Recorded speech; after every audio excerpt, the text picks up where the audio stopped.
para sa uniform namin. Ano kayang magandang...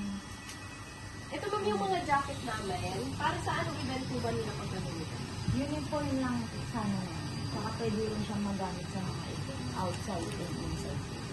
May logo na po sila ma'am? Ito yung logo namin. Lalagyan namin siya ng dito lang. Halik.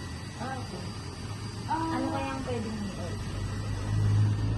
Ito po ang i-offer ko sa inyo, yung bagong product po namin, hoodie parka siya with detachable hood.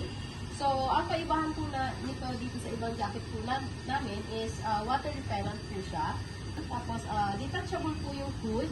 So, in case na gagamitin nyo po ng indoor, is pwede po siya. Then, kung gagamitin nyo naman po ng outdoor, is pwede nyo po ulit ibalik yung hood niya po. Okay. Maganda ba yung quality nito? Hindi siya mabilis masira.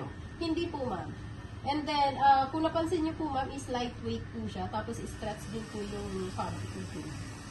Anong color kaya bagay sa logo niya? Actually, ma'am, dalawang color lang po ito. Black and itong gray po, ma'am. And based on doon sa logo niyo is, tingin ko magiging visible po siya dito since may white outline naman po yung design nila. Magkano naman siya? Kasi ang budget ko, 20,000 for 25 to 30 sets na ganito with print na sa akin. Yes, ma'am. Since mataas na yung budget ng jacket na binibili nyo, is i-offer ko sa inyo yung embroidery na service. Tingin ko pasok naman po siya doon sa Yung budget mga po. sample ka na embroidery. Yes po, ma'am. Ito po. So, katulad po ng logo nyo, may outline din po siyang white. So, kahit same color po yung design sa yung fabric is visible po siya. So, katulad po sa logo nyo, pag nilagay po dito is visible po siya. After 10 days kasi, kailangan na sana namin siya. Aabot ba ito? Gusto ko rin sanang magpa-sample muna ng isa. Yes, ma'am.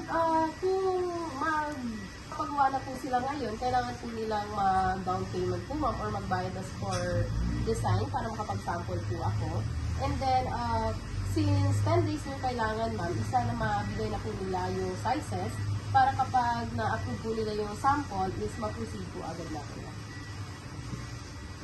So, okay na po sila dito, ma'am, sa color gray. Oo, okay na ako dito. Gusto ko lang makita muna yung sample. Pa-send na lang ako ng mode of payment nyo and quotation para pa-approve ko sa office na. Sige po, ma'am. Yung logo po nila, pasend na lang po sa email or sa Viber po namin. Okay po.